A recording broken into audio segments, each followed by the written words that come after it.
Hello friends, welcome back to the new video. In this video guys, we are going to talk about how can we connect this Bluetooth speaker in our Vivo phone guys. You want to connect, so guys you can connect it. And guys, now let's see how to connect this Bluetooth speaker in your Vivo phone.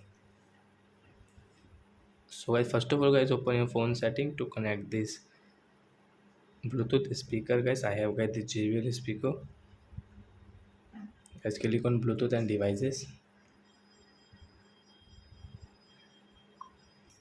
Guys, on your Bluetooth.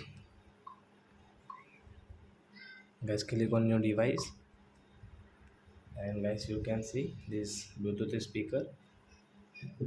So first button guys, you can see guys, you will have to press, so it will on.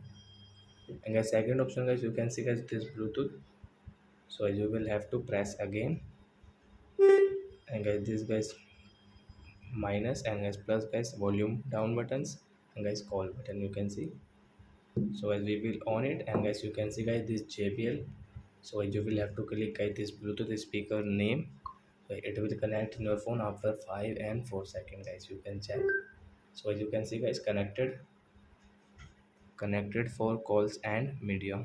So as we will, and guys now guys you can use your this Bluetooth speaker while listening song like that. So thanks for watching my video friends. I hope friends you have understood. So that's it guys, bye bye. Before going, please go and like my video, subscribe my channel. Bye friends.